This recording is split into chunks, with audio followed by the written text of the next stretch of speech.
So Narada Muni begins by first offering obeisances unto Lord Krishna. But let me explain the principles of extraordinary religious, which I have heard from the mouth directly from Narayan. So this is an authorized discussion, and it begins with that point, that what we're seeing is an authorized discussion. Now,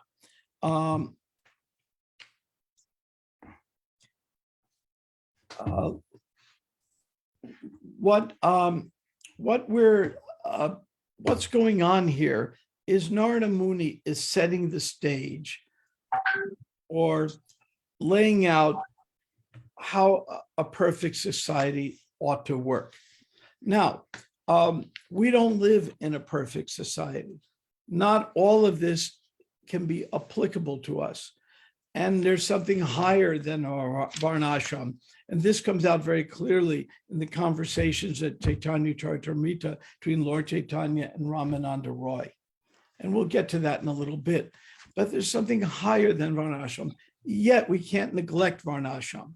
Now, Krishna says something about this in the Gita, in which Krishna discusses ordinary religious principles. What does he say? Can someone help me with a microphone? What does Krishna say about himself and ordinary religious principles?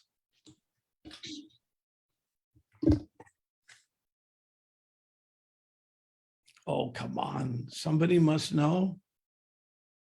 Any guess? There's no wrong guesses. Krishna says a lot of things. There's one thing he says. Krishna says, okay, there was a movie once called something about somebody playing God. It's one of my airplane movies way back. Anyway, somebody was God, somebody kept praying to God all the time or cursing God and saying, God, you just don't have it right. My life is all screwed up. And then God said, why don't you be God for a while? Here, I'll give you all these powers. You can be God. But he wasn't able, when he all of a sudden had all the powers of God, can make everything he wants happen, he realized that there's a lot of responsibility associated with this. And he kept hearing voices in his head, didn't know what they were, and it got louder and louder. And those were the billions of people praying, God, I want this, God, I want that. And then he realized a lot of responsibility was associated with being God. And so Krishna says in the Gita, if I do not follow these religious principles, then no one will, because yad yad atirati shretas, whatever the great men do, the common men follow. So even Krishna himself, who is God, says, I still have to follow the principles to set the right example.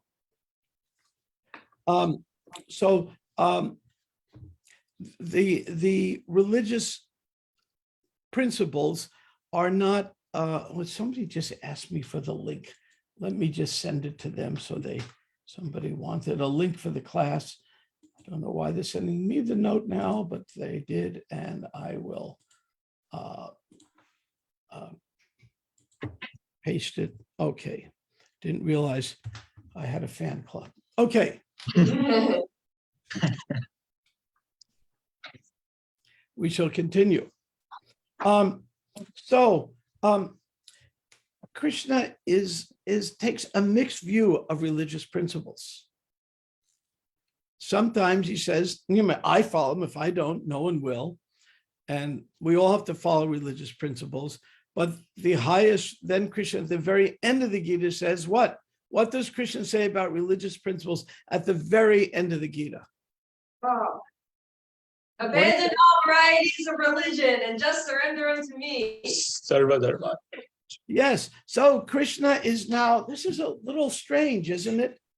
Krishna, on one hand, is saying, let's follow all these religious principles. On the other hand, he says, give up all religious principles. So let's take a vote. Who thinks we should follow religious principles? Raise your hand. Who thinks we should give up religious principles. Oh, well, we have a conundrum here.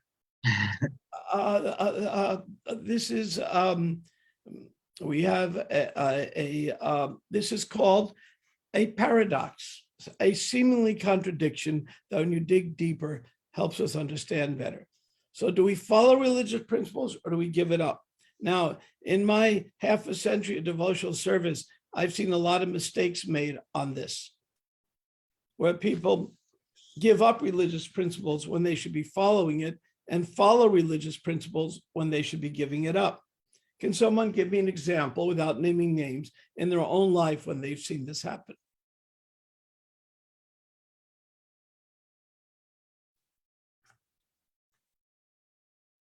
Version. I just shot here. I can think of one. And Go for it. in the beginning of Krishna consciousness, many married men would read that they should leave their wives, gaze and discernment of Krishna. Many of them would just drop their dharma, just moving the ashram and leaving the king of wife to take care of themselves. Often not the right time. We cannot hear you. No, no, I was asking for a glass of water. I wasn't speaking to you. Yeah, well, some people would have a bad marriage and say, just give it all up. But they didn't give up the desires that put them in a marriage. And therefore, they just hop around and get another marriage and another and another and another. There was one actor in America who actually was married 9 times. I'm just thinking, I mean, what's he thinking? 9 times. There was a song about this, a popular song, maybe in the 60s or 70s, about this. And the name of the song was, can somebody guess?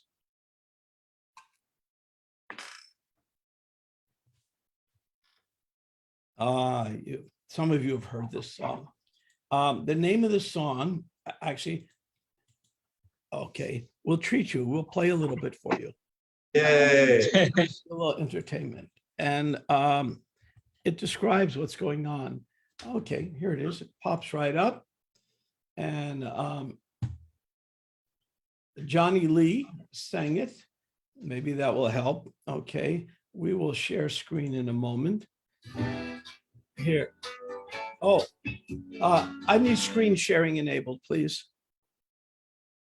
Sure. Do I have it?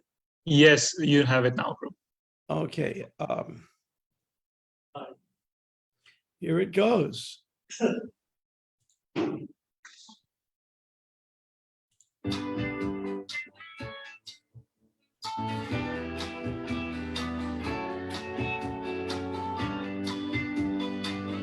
Should come up.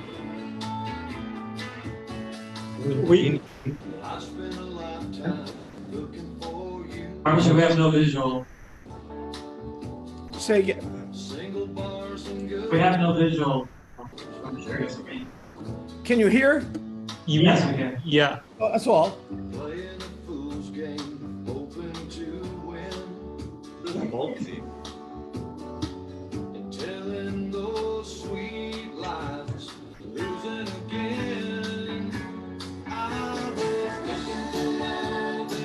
I have heard this song.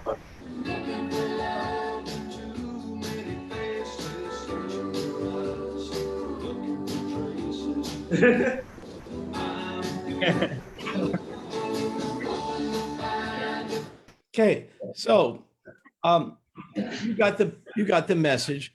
Looking for love in all the wrong places. Who here has heard that song before? You're all in Maya. Okay, so looking for love in all the wrong places, and that's now. I don't know if Johnny Lee ever found the right place. I kind of doubt it, but he got a point. Looking for love in all the wrong places. Because what is this whole chapter about? What's the whole perfect society about? It's looking for love. Now, for those of us who are really advanced, Sarva Dharman Parichaja applies. Just go right to Krishna. For those of us on the progressive path, and as I've often said, Prabhupada said over 150 times, it's a gradual process. We need some structure to get there. Now, Bhaktisiddhanta famously, I'm paraphrasing, not exactly said, but said that religion is the enemy of spirituality. What does that mean?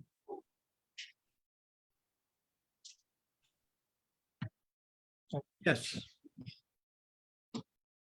Well, this is Christina. I would say that it means that the kind of the structure, rigidity, and ritual aspect of religion can sort of snuff out like the genuine, like, spontaneous nature of true spirituality.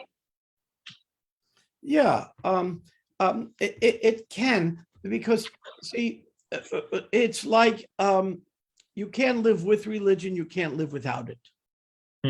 If you live without it, unless you're very advanced, unless you're, Haridas Thakur who's sitting and chanting all day, unless you're like that, religion gives us boundaries, gives us and the envelope to work in. It gives us principles to guide us. For example, we have our religious principle, maybe worship Tulsi. Lord Chaitanya gave a very important religious principle, which on Friday you can all participate in. It's called Ekadasi. There are certain religious principles that help us. But if the religious principles become the actual goal, then we miss the goal. It's a means, but it's not the end. And when religion, Prabhupada famously said that, he said, philosophy without religion is just mental speculation. And religion without philosophy is just sentiment, or in the extreme case, what is it? Fanaticism. Fanaticism. Now, I have seen fanatical everybody's, including fanatical Hare Krishnas. We always see it. It's a tendency to go to fanaticism. The reason we go to fanaticism, it enables us to avoid a certain problem. If we become fanatic, we can stop doing something that sometimes is hard to do. And what is that? If we go to fanaticism, we don't have to do something.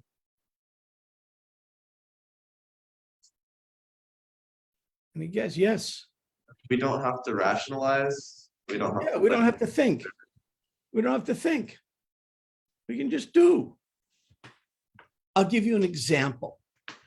Sometimes in scripture, there are things that are prescriptive, saying this is what you must do. And sometimes there are things in scripture that are descriptive. They apply to the time, place, and circumstance in which it was being discussed. Often controversial verses that, for example, on topics such as gender, can much more easily be understood if we take the dichotomy of descriptive versus prescriptive, and we get deeper and try to understand which is this we're talking about.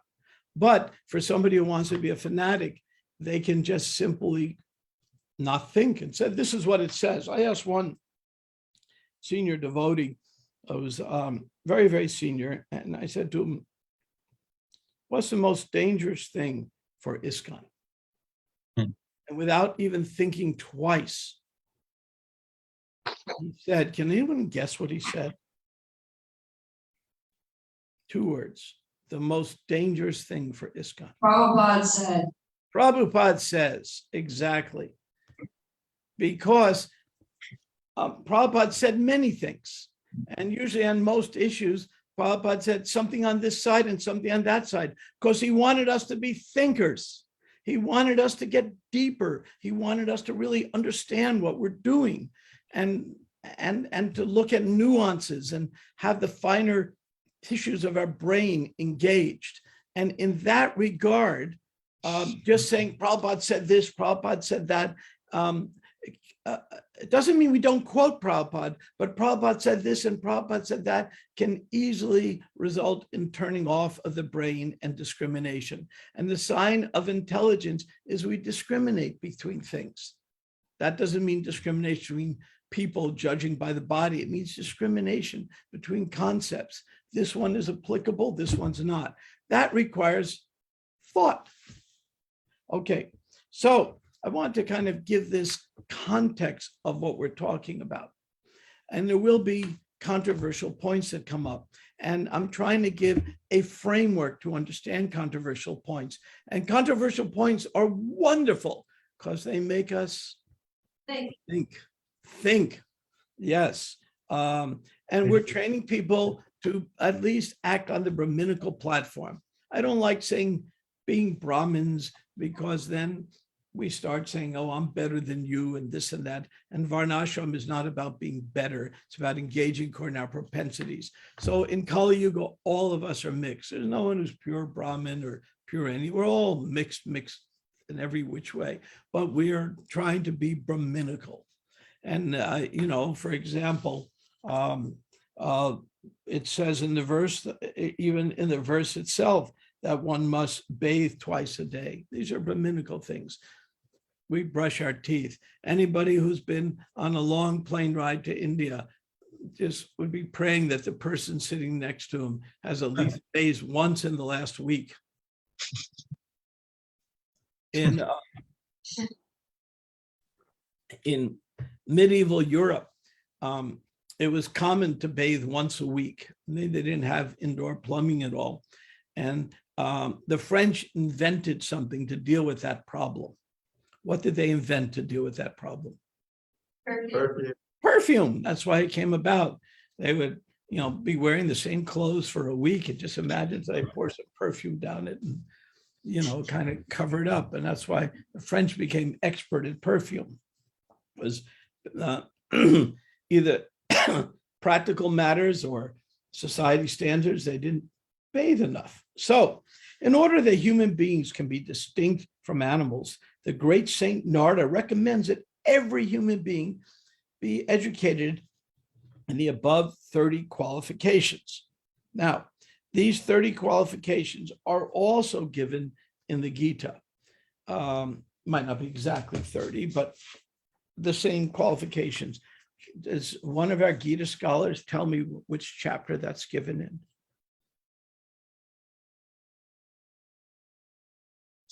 Chapter 13. Say again. 13 verses 8 to 12. 13 does, it's true, but it's given in more explicit detail later on, but that is correct answer. Can somebody give me another guess? The chapter on divine and demoniac natures. And in it, Krishna says, fearlessness, purification of one's existence, cultivation of knowledge. And he goes on and gives a long list, including cleanliness, and says these qualities belong to godly men with a divine nature. So something that's important is worth repeating. So the same concept that's in the Bhagavatam is again repeated almost in the same way in the Gita, because these are the qualities we aspire to. Now, okay, nowadays there's propaganda everywhere, all over the world for a secular state, a state interested only in mundane activities. But if the citizen state are not educated, the above mentioned good qualities, how can there be happiness? For example, if the total populace is untruthful, how can the state be happy? Now, there was, before many of your times, a president of the United States named Nixon. Who here knows why Nixon had to resign his office? Yes. Well, what happened? What did he do wrong? Which of these qualities did he violate? Privacy. Not really. That wasn't the one that brought him down. He may have violated it, but there was one thing he violated that no one could tolerate. People could tolerate. I mean, a bunch of second-class crooks broke into the Democratic headquarters. Nixon was going to win the election anyway. It was stupid, but they broke in to steal data from the Democrats to help Nixon out. And I don't think Nixon asked them to do it, but they did it. So Nixon didn't even ask him to do it. So why would he have to resign his office when some people working for him were low class, got caught, went to jail? What did he do wrong? When it was obvious that it happened, he denied it. Say that last part again. Denied it. He denied it. Well, he didn't deny they broke in. They were caught. What did he actually do? He covered it up. He lied about it. You almost got it there. He lied. He just lied. And when he asked, do you know anything about it? He said, no, but he knew all about it after it happened. And then he had his senior people, his chief counsel by the name of John Dean and his chief of staff, Halderman. He had these people go and lie about it, kept lying. And what Nixon, then he lied about something else. And that lie cost him his job. Anybody know what else he lied about? Nixon was very sneaky, and he had a hidden tape recorder in his office, and he tried to record all the conversations that went on. And then somebody mentioned to Congress, which was investigating, Nixon recorded everything. And they asked Nixon for the tapes, and he said, no, no, no, you can't have it. It's private, it's mine. And the court ordered him to turn over the tapes, and then 19 minutes of one tape had been erased. And those 19 minutes, turns out, were when he was lying between his teeth, saying, this is what will really happen. This is what we'll tell the public. These were witnesses. And that cost him the highest job in the country. Now, according to the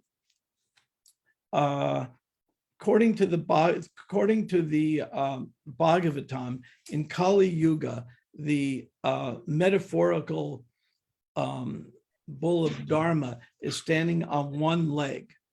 What are the four legs? What are the three legs that Dharma are not found in Kali Yuga? The three not found. Truthful. Say so I can hear you. There's compassion, Yes. cleanliness, austerity. Austerity, yes. Cleanliness. Truth. And what's the one leg that is wobbly but exists in Kali Yuga? Truthfulness, honesty. Truthfulness. And when somebody just lies and lies, people get upset. Nowadays, there used to be a time when if a politician got caught lying, it might be the end of his career. Now, if he gets caught lying, it means that people will appreciate him. It's become, the last principle of religiosity, truthfulness, is being chipped away. So what's being challenged here by Narada Muni, telling Yudhisthira, at least this one principle, cultivate it, cultivate that honesty. So to continue, for example, if the total populace is untruthful, how can the state be happy? Therefore, without consideration of one's belonging to a sectarian religion or any other sect, everyone should be taught to become truthful. Boy, that's hard. Just imagine that we invented a new chip, and we took this chip and we're going to implant it in Adi Sham's head, because I like picking on Adi Sham. And when we plant this chip, it's tied into the brain, and also implanted is an LED screen on our forehead. So everything we're thinking comes out. So we walk up to someone who just had a new baby, and I say, "What a beautiful baby!" But flashing across my forehead, the LED screen says, "This baby is uglier than sin." But not saying how beautiful the baby is. I mean, we've all had that experience where someone shows them our new baby and we think, was that born of an animal or a human? I mean, sometimes we've all had that experience, I think.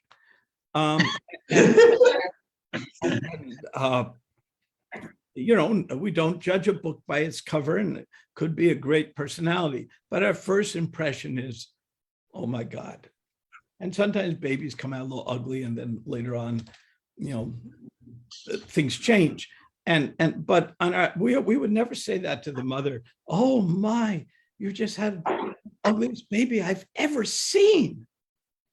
No, we say something nice. We be polite, because in the Gita, it says we should speak the truth, but what? There's a but when we speak the truth. To be pleasing. Pleasing, beneficial. We should speak it in a pleasing, beneficial way. And if it's going to hurt someone, then better we be quiet. That's not lying, just better we be quiet. Better we have some discrimination. So in a similar way, the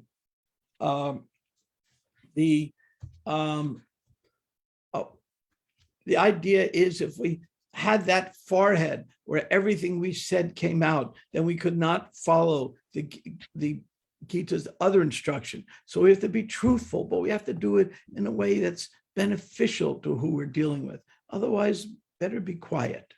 So that's what it's talking about, being truthful, but truthful doesn't mean being stupidly truthful. Just like everything can be done in 3 different ways. What are the 3 ways we can do everything? We can eat, we can sleep, we can do everything in 3 different ways. What are they? Say it in the mic.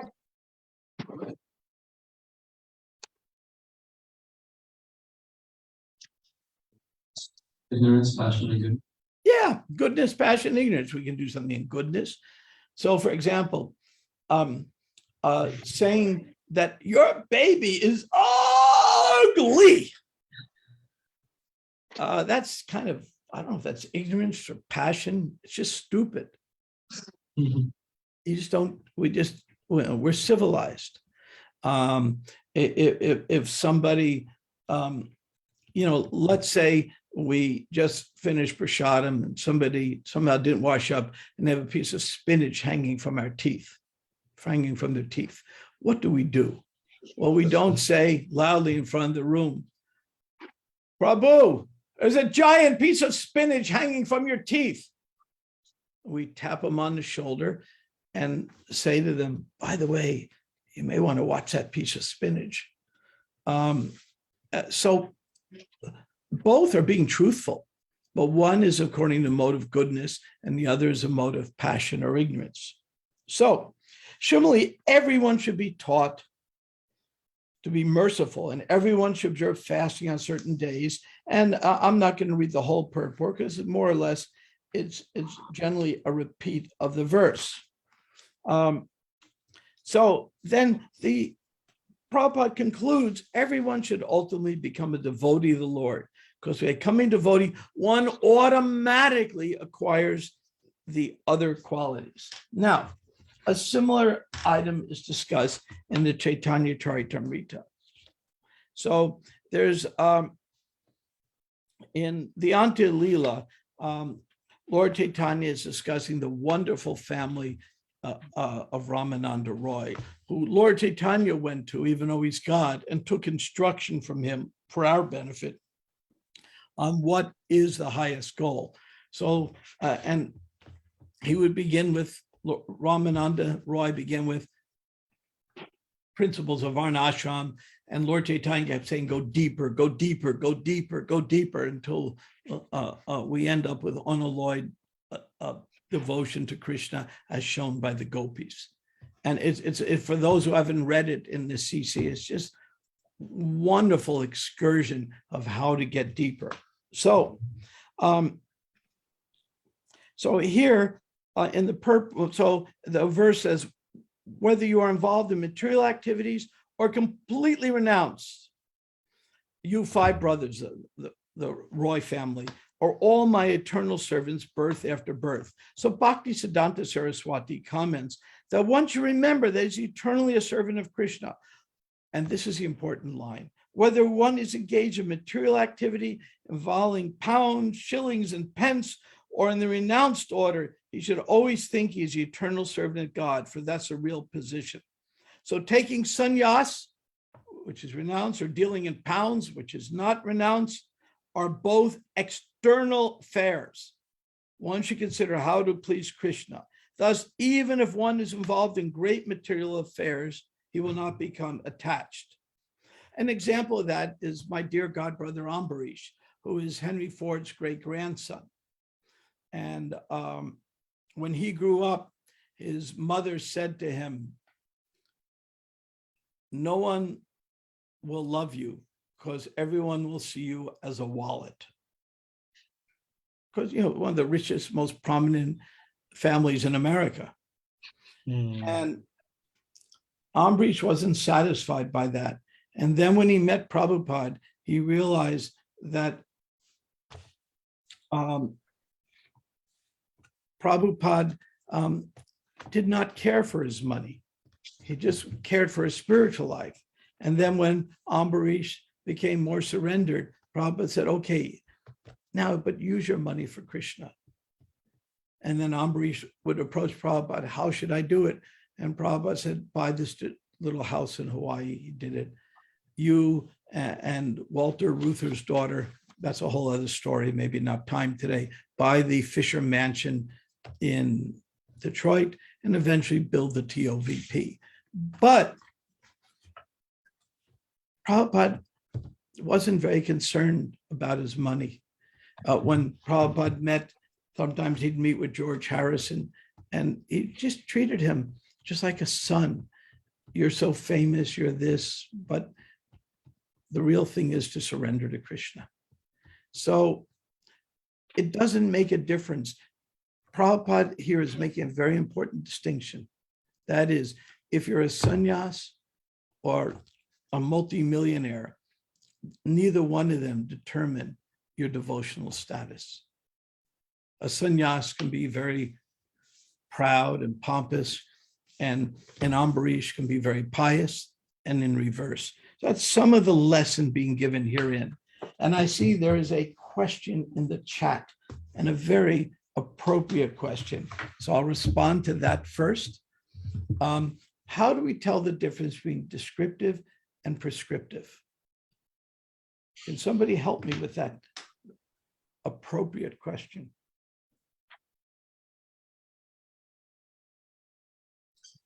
How do I know if something in Shastra is descriptive or prescriptive? This is a very thoughtful question, very deep. Anybody want to take a guess? Yes. Christina. Okay, this is a guess. I would say that pretty much anything describing material world or the material platform would be descriptive, because the prime characteristic of the material world is that it changes, it's temporary. Whereas the spiritual world never changes, so anything talking about that is prescriptive in a way, because that's it's eternal, and therefore it's a principle that we can always try to follow. But yeah, the difference between descriptive and prescriptive, it's like prescriptive, you're telling somebody what they should do, as opposed to just describing what they do. When you're telling someone what they should do, then what you're telling them should be something that they can always count on, and not something that just changes with the weather or whatever. So that's my guess. Well, that's not the answer I would have given, but I think that's a better answer than I would have given. I like that. That was very well said. Yes, Prabhupada Priya. Kind of similar to that, but maybe kind of extending it a little. So I would say that prescriptive are things that kind of apply to every general principles that apply to circumstances, like chanting Hare Krishna, Shrimad, everyone must do. And descriptive, because like as we've seen, here will descriptive portions are things that have to be moderated because of time, place, and circumstances. That's very good. And we go back to Ramananda Roy's conversations in which he was describing the principles of religion. And Lord Chaitanya is saying, nah, that's not really it, because it doesn't give the final word. And principles of religion differ according to circumstances. Take Bhaktivinoda Thakur, who is the grandfather, great-grandfather of all of us, and the one who really established Krishna consciousness in the modern world. So Bhaktivinoda Thakur, this super fine line. He was a British civil servant. Remember, in 1857, the British declared India as a crown colony, and he became. And so Bhaktivinoda Thakur grew up in that British India. He was a civil servant, equivalent of a judge, you might say, district magistrate. It's a combination of judge and administrator. And so he had to say, and then meanwhile, Gaudiya, the Vaishnavism had become very sahaja, meaning in the name of religion, people were just doing all kinds of nonsense, mostly womanized. And it had become people pretending they were gopis, just horrible things going on. And so in that, he had to do a fine balance between what in Shastra is descriptive, what's prescriptive. Ultimately, surrendering to Krishna is the final word, and most everything else can be circumstantial. Then we go to what Prabhupada did. And Prabhupada came to America and he said, looked at the scene, and he said, this is what will work. That was time, place, circumstance. These circumstances might change somewhat over time, but Prabhupada came here with his immense wisdom, said, this is what will work. So I'm going to give you these boundaries, but they're movable, because the ultimate goal is, as Advaita said, ultimately and only prescription, always remember Krishna and never forget him. And that's saying of Rupa Goswami. So I'm going to stop here and see if there are any questions, comments, reflections, criticisms, or funny things to say. Yes, Prabhupada Priya. Yeah, I liked how you brought out that point about whether religious principles should be followed or whether they should be banned. Basically, to do both. So I was meditating on that a little, and I was thinking, in our evening classes, we're discussing this, that things that are very important, in fact, essential in the beginning of one's practice of bhakti, that later they not be so helpful. So there are, one thing is that there are higher and lower principles. And two is that different principles are more prominently applied stages of spiritual advancement.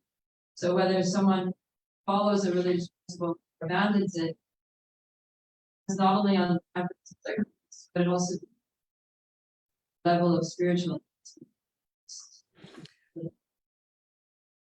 advancement. It's a very important point. We have to be careful that we don't follow religious principles in some self-serving way. There was this one man, he was a Catholic man who drank too much and wouldn't go to church. So he pulls into a parking lot and he needs a parking spot, desperate. He is desperate for a parking spot. I need one badly. Oh God, give me a parking spot. God, please give me one, and I will give up drinking and go to church every Sunday. Please. At that moment, a beam of sunlight comes and illuminates a spot, and he turns to God and says, never mind, I found one.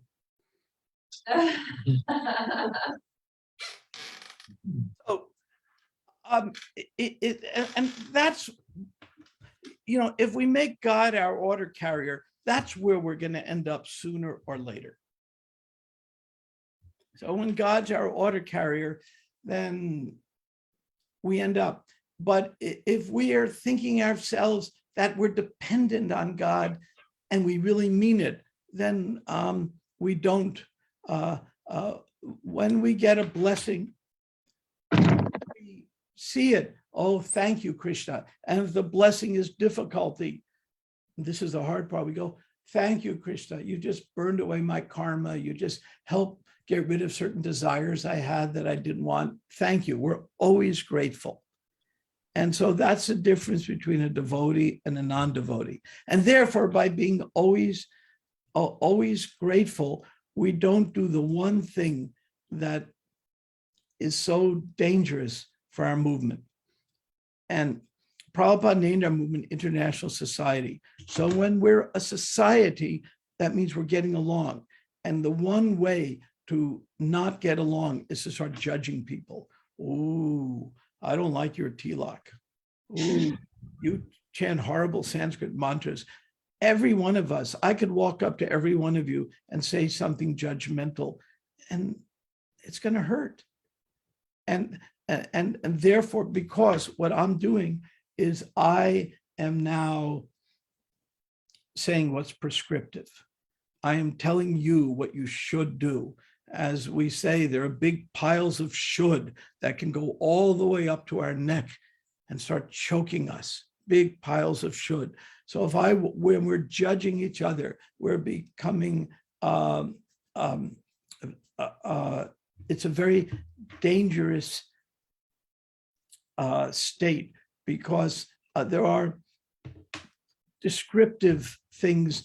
This is time, place, and circumstances. And then we judge you by where you are devotionally, that you haven't made that much progress. And we tell you you haven't made that progress. And we tell you this, and we get very prescriptive with you for things that are just descriptive because they're the progressive path of Krishna consciousness. Doesn't mean that in a loving way, our authorities don't help correct us. I have authorities who correct me when I'm off. I have friends who says, you know, Brahma, maybe there's a better way. But that's not the same as judging. So with that, we will stop here. Any final comments or questions? Otherwise, I'm holding you up from breakfast, which is extremely, that's something very prescriptive. We don't do that. We never hold people up from breakfast. We can take a couple more questions. It's breakfast is running. If you do have time. Hare Krishna, I have a controversial statement. You said it was dangerous words that Prabhupada said. And I remember we were reading a quote. We have this quote we read every morning. And at some point, a few weeks ago, Prabhupada said, I gave you the principle, you shape the rest. So in a way, it's Prabhupada said, but he also said, I give you the main principle, and then you shape it according to time, place, and circumstance. We even see it even it differs even by the countries. Say some countries are more conservative, India, Ukraine, Russia, in America are more progressive. And I remember Niraj Maharaj said once that in terms of ISKCON development and culture, those conservative countries, they're about 20 years behind the United States. So at some point, it's right now it's very conservative in terms of ashrams and such things, but I'm sure about 20 years, Krishna houses are going to be much all over. Do you have any thoughts on that? Yeah. There are, when Prabhupada came to America, he came from one of the most conservative places in India is Bengal and Orissa. And so Prabhupada was heavily criticized by his godbrothers because in the conservative places, men and women did not, live in the same ashrams like you have here. Men and women, we're all together in class, eating, serving together. And Prabhupada's godbrothers criticized him very much, a lot for that. And Prabhupada said, they're all Krishna conscious. They're all serving Krishna. And in America, the standard's is different. And so therefore, this is acceptable. What in India, this is a very controversial point that Prabhupada did. In Vrindavan, Yamuna was Prabhupada's, one of his most loyal, loving, wonderful devotees. Every morning she sings the Govinda prayers when we open the altar. Yamuna practically, for all intent and purpose, made me a devotee, and just most wonderful person. If anybody gets to read her biography, well, do it on a weekend, because you do it during a week, you'll go AWOL from your service. Just take the book and hide in a closet and read. You can't put it down. It's so capturing. And Yamuna bought the deities for the temple, made all the outfits, did everything. Then when it came time to offer Artik in Vrindavan, Prabhupada said, well, ladies can't offer Artik here. And Prabhupada was sad about that. He didn't like that idea. But his problem, so how do we understand that? Well, that was an extremely conservative society. They had a lot of trouble accepting that those of us in American bodies could even be Brahmins. And we were a little crude. When we first went to India, the first devotees went to Radhakund, the most sacred bathing space in all the world. The first thing they do when they get there is they jumped in feet first, which according to the locals, that's the horrible thing. You touch the water at your head, you say your prayers. You don't just jump into the most sacred bathing place in all of India, feet first, and have a water fight, which is what happened, because, 21-year-olds who don't know better. So Prabhupada understood that the locals would have trouble accepting us as actually Brahminical standard. So he said, I have to pick my battles. You have to pick your battles. It's just like in Ukraine now, the Ukraine army is very clever, picking where they want to fight, because if they just fight everywhere, they'll lose. It's a bigger army. So they pick their battles and somehow they're winning. So similarly, Prabhupada said, okay, and he is actually apologetic about it. You ought to be offering the Artik, but if we do, it will just be one more level of criticism against us. So therefore, it's not prescriptive that women don't offer Artik, but in Vrindavan, it's so controversial, and we have so many controversies. Let's just deal with the controversies we can wrap our arms around. So that's an example of descriptive and prescriptive. And in the West, and even in Calcutta and other places, the main pujaris were women. But in Vrindavan, because of the conservative society, Prabhupada said the most important thing is we set a good example. And they're already criticizing us, so let's adjust that. So Prabhupada was very practical this way. And now, the Prabhupada says, of course we do what Prabhupada says. We're very concerned what he says. But if the philosophical basis of our discussion is, I throw this quote, you throw that quote, that's very little understanding, deep understanding of what Prabhupada actually said. Prabhupada wanted us to exercise some deep thought into understanding, just like Ramananda Roy was, Lord Chaitanya kept challenging him, go deeper. So just saying Prabhupada says has the one danger of removing philosophy from our movement. And Prabhupada wanted to train us to be Brahmins, which means we think philosophically. So I hope that answers your question. I was a little roundabout in that. Thanks, Michael. We also have breakfast inside, so when you say Nanda come in, we can finish, or if you have to go, you can finish as well. Well, somebody has more question and you want me to, I'll answer it. I see there's a quote here. Shamla says, and now the culture is different. Yeah, cultures have changed a lot since Prabhupada was here. Therefore, circumstances of how we do it, the external circumstances are naturally going to change. So there's two things that Prabhupada said that are very paradoxical. One, he said, don't change anything. And what was the opposite of what he said?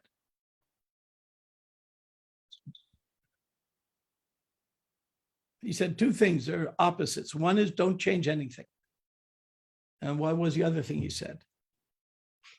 Oh, come on, you know this. I guess they say change what is required, something like that. Yeah, he said time, place. That's exactly right. Time, place, and circumstance. So adjust to time, place, and circumstance and don't change anything. Now, if I want to go, Prabhupada says, let's say we change something. Prabhupada said don't change anything. Then someone else can say, no, time, place, circumstances. So we have to use a brain to balance it. In the early days of the movement, especially people were in their 20s, Prabhupada felt, and people had switched from a diet that was non-veg to veg. Prabhupada felt there was one thing very important devotees take. What did he suggest of food stuff we take to keep our brains sharp so we can think about these things? Milk. Because it was a protein we needed. And we had milk or yogurt or whatever we could have. Because at that time, everyone was non-veg almost. I mean, hardly anyone was vegetarian who joined. Then you switch that diet and all of a sudden we need a little more protein. Then somebody came to Prabhupada with a problem. Does anybody know the vitamin D problem? What was the vitamin D problem Prabhupada was approached with in the 60s? Anybody know? So now I'll give you the rest of the story. Yes, vitamin D in those days, nowadays it can come from other sources. In those days, there was only one source from vitamin D, and that was fish oil. So, and the United States government realized America was vitamin D deficient. And so they mandated all milk had vitamin D added to it, which was fish oil. So what were devotees to do? There was no ahimsa milk then. There was no organic milks. These things didn't even exist. It wasn't even in the vocabulary. If you went in 1960s and said, I'd like some non-vitamin D organic milk, no one would know what you were talking about. So what did Prabhupada do with this horrible conundrum versus religious principles of vegetarianism versus the brains and even the well-being of his disciples who had just switched their diets and needed animal protein, which means milk or yogurt or whatever. So what did Prabhupada do? Buy cows. Say again? Oh, I'm just guessing. Did he buy cows? Buy cows? Yeah. We didn't have any farm communities then at all. Is And to get farm, remember, we had devotees all over the world, and we had in Europe and Africa and India is a different story, and South America, and things were developing, and there were very few farms. So Prabhupada said for the future we should get farms, but that takes years and years and years to get farms and cows and learn how to do agriculture, and very difficult. And none of us that were joining, hardly anybody was actually a farmer. So what was the answer to that? said, we are not fanatics. And what did Prabhupada have us do? Offer them. He said, drink the milk. You need it for your brain. Wow. That's heavy. That's heavy. But Prabhupada was never a fanatic. He understood how to balance religious principles, which is no meat, fish, eggs, at the same time with practical matters. One time, Hari Kesh, wonderful one, he lives in Gainesville now.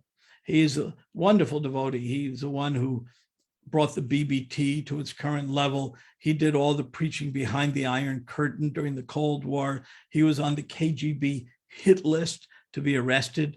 They finally caught him.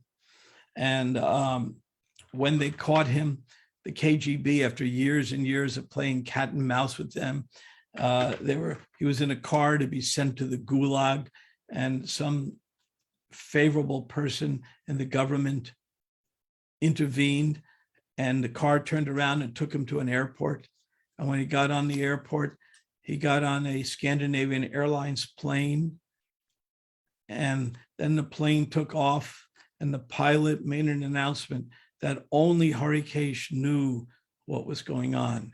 And the announcement was from the pilot was, I don't know what's going on, but there are 2 Russian fighter jets escorting us to the Soviet border.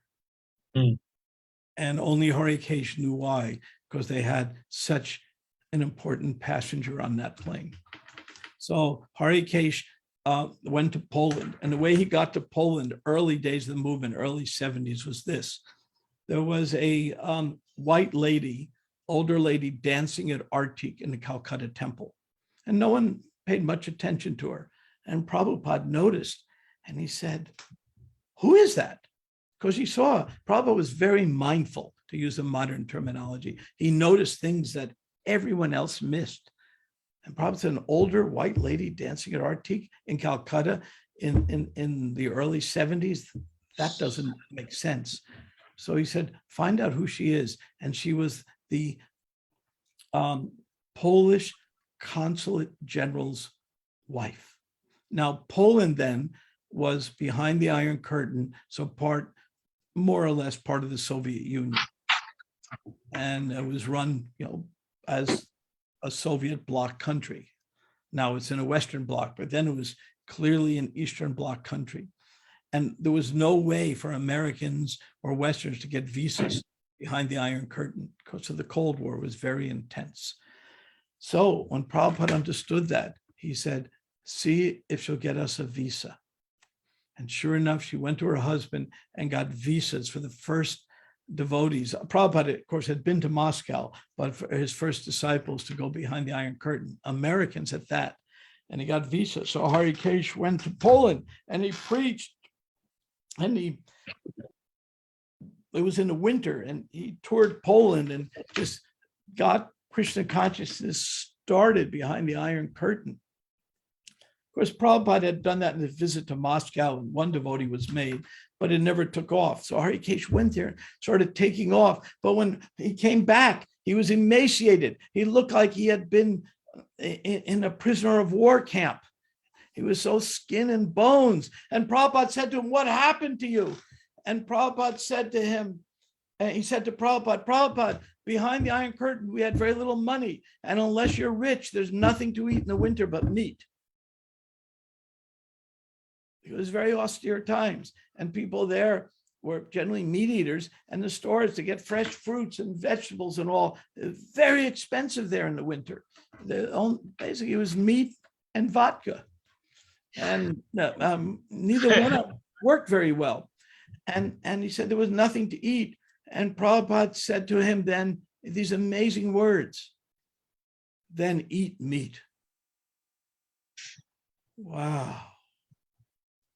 Now, by the way, Prabhupada did not intend for him to eat meat. That will become clear. But Prabhupada said, then eat meat. And Harikesh said, what about my consciousness? I'll be in a mode of ignorance. And Prabhupada said, damn your consciousness, preach. Now,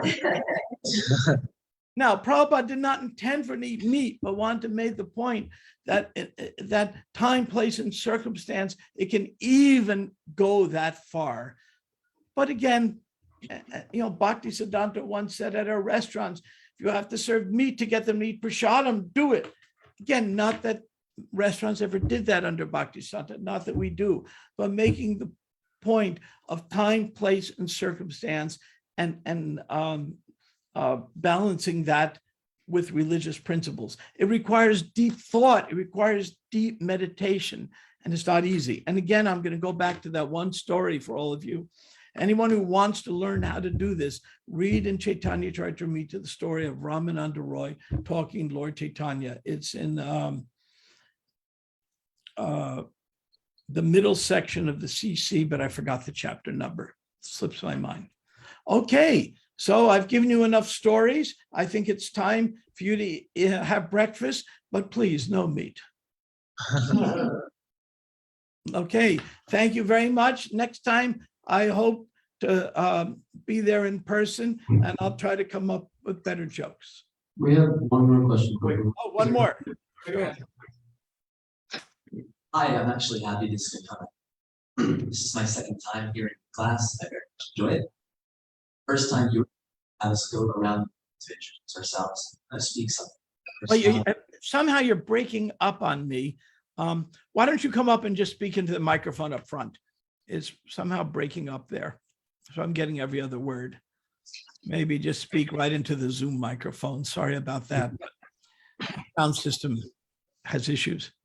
When you were in class the first time, you had us share something about our personalities. This is my second time here in class. I shared that my favorite color is green, something very simple. And your comment was that I must be a Ram Bhakta. And that is somewhat true. And I just wondered what made you, you could add any reflections to why that shared my favorite color. It still broke up a little. You said your favorite color was?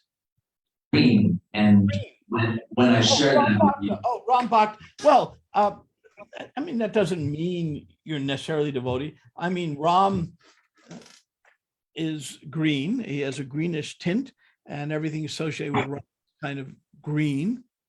But I mean, the national color of Pakistan is green and white, and I don't think all Pakistanis are necessarily Ram Bhaktas.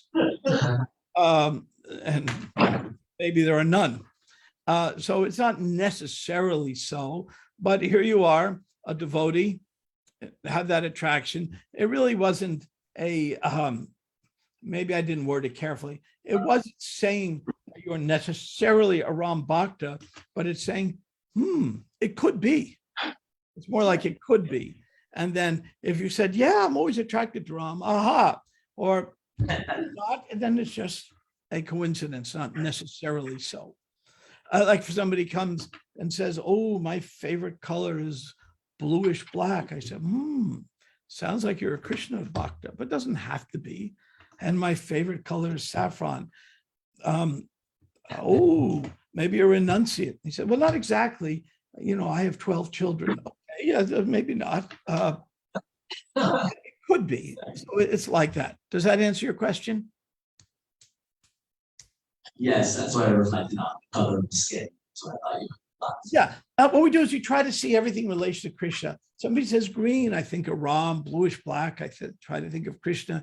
Yellow, I try to think of Lord Chaitanya. So we're connecting colors with Krishna. And Krishna intended that to be, because each of the incarnations is associated with a different color. And so this way, when we see colors, we think of Krishna. Krishna's made this world so brilliant that if we become Krishna conscious, we can see Krishna in everything, even in colors, especially in colors. Well, that's the idea. Thank you, Prabhu. Okay, very good. With that, we'll stop here. It is 9 o'clock, and I'm not going to deprive anyone of prasadam. If somebody could put into the chat for me one of your muffins from breakfast, I would appreciate it. Okay, with that, Hare Krishna, thank you very much. Thank you very much for spending this extended time.